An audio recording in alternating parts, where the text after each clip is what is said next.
রাতের বেলা এইসব প্রাণী বের হয়, নবী সাল্লাল্লাহু আলাইহি ওয়াসাল্লাম বলেছেন, অতএব আপনাদের বাচ্চা যারা আছে এদেরকে সন্ধ্যাবেলায় বাইরে ছেড়ে দিবেন না। এখন কিন্তু প্রচুর ঘটনা ঘটছে, প্রচুর জিনঘটিত ঘটনা ঘটছে, জাদুটোনা করা হচ্ছে, বানটোনা করা হচ্ছে না? নবী সাল্লাল্লাহু আলাইহি ওয়াসাল্লাম বলেছেন, রাতের বেলা তোমরা বাচ্চাদেরকে সন্ধ্যাবেলা ছেড়ে দিও না, আগে ভালো করে সন্ধ্যাটা হয়ে যাক, যদি ছাড়তে হয় তারপর ছেড়ো। তারপর রাত যখন গভীর হবে তখন তোমরা এলোপাথালি ঘোরাফেরা করো না, রাস্তাঘাটে বনে জঙ্গলে ঘোরাফেরা করো না, কারণ এই সময় এমন কিছু মাখলুককে আল্লাহ পাক ছেড়ে দেন যাদেরকে তোমরা দেখো না। এখন সায়েন্সের যুগ তো, মানুষ মনে করে এগুলোর কোনো ভিত্তি নাই মনে হয়। কোরআন বলছে জাদু সত্য, কোরআন বলছে জাদু সত্য। কোন সূরা? সূরা বাকারা আয়াত নাম্বার 101, 101, 102 পড়ে দেখেন। ওয়াত্তাবিউ মা তাতলু শায়াতিন আলা মুলকি সুলাইমান, এই আয়াতটা পড়েন, বিশাল একটা আয়াত আছে। ওয়া মা কাফারা সুলাইমান ওয়ালাকিন্না শায়াতিন কাফারু ইউআল্লিমুনা আন-নাস সিহর। এই সিহর দিয়ে কি হতো? মা ইউফাররিকুনা বিহি বাইনাল মারই ওয়া যাওজি। সুলাইমান আলাইহিস সালামের সময় এই জাদুবিদ্যার প্রচলন ছড়িয়ে পড়ে। এই জাদু মানুষ শিখে কি করছিল? নারী পুরুষের মাঝখানে, স্বামী স্ত্রীর মাঝখানে বিভেদ সৃষ্টি করছিল। এখন দেখেন না, পরিবারের স্বামী স্ত্রীর বন্ধন ভেঙে যায় না, কেউ কাউকে দেখতে পারে না, এমন হচ্ছে না? খুব ভালো সম্পর্ক হঠাৎ করে সম্পর্ক খারাপ। এই জাদুবিদ্যা সত্য। এবং এখনকার অনেক ভণ্ড যে কবিরাজগুলো বের হয়েছে, এরা জিনকে তাবে করে নিয়ে এই জিনদের মধ্য দিয়ে মানুষের মধ্যে জাদু ছড়িয়ে দিয়েছে। এই জাদুবিদ্যা সত্য।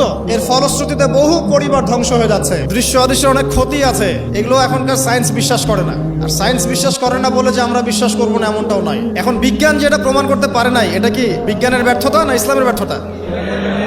আল্লাহ রব্বুল আলামিন এবং তার রাসূল যা বলেছেন সেটাই চূড়ান্ত সত্য। সেটা আমরা প্রমাণ করতে পারি বা না পারি, এটাকে অন্ধভাবেই বিশ্বাস করতে হবে। এটাই হচ্ছে একটা মৌলবাদী কনসেপ্ট।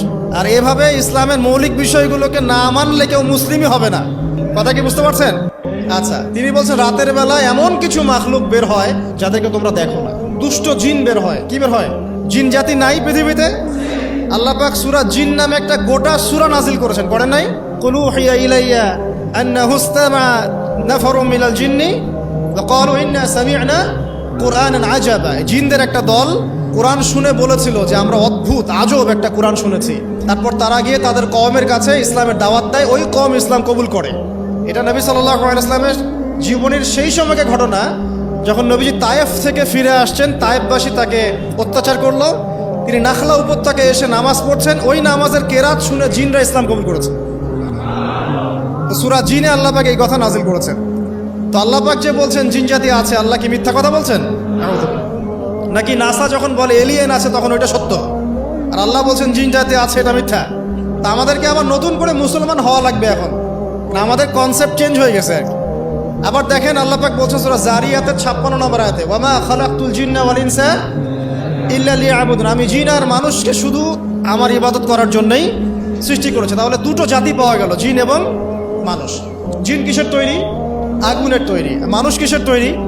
কাদামাটি। ফেরেশতা কিসের তৈরি? নূরের তৈরি। তো এই যে সৃষ্টির বৈচিত্র্য, এটা কার সৃষ্টি? তো সেই আল্লাহ পাকের জ্ঞান সবচেয়ে বেশি না আমার জ্ঞান সবচেয়ে বেশি? সে আল্লাহর পক্ষ থেকে যখন কোরআন এবং হাদিস নাজিল হবে, তা আমি অন্ধভাবে মানবো না, নাকি আমি আল্লাহকে চ্যালেঞ্জ করবো ইবলিসের মতো? ইবলিস আল্লাহকে চ্যালেঞ্জ করছে না, খালাকতানি মিন নার ওয়া খালাকতাহু মিন তিন। আমি কেন আদমকে সেজদা করতে যাব? আমি কেন আদমকে সেজদা করতে যাব? আপনি আদমকে সৃষ্টি করেছেন মাটি দিয়ে, আমাকে সৃষ্টি করেছেন আগুন দিয়ে। তাহলে আমি আদমের চাইতে সুপিরিয়র, আমি আদমের চাইতে সেরা, তা আমি কেন ওকে সেজদা করতে যাব? তো ইবলিস আল্লাহকে চ্যালেঞ্জ করলো না? তো এখন আমরা যারা আল্লাহকে চ্যালেঞ্জ করছি, এখন এই বিশ্বে যারা আল্লাহকে চ্যালেঞ্জ করছে, কোরআনকে চ্যালেঞ্জ করছে, হাদিসকে চ্যালেঞ্জ করছে, এরা কি আল্লাহর অনুগত বান্দা না ইবলিসের এজেন্ট?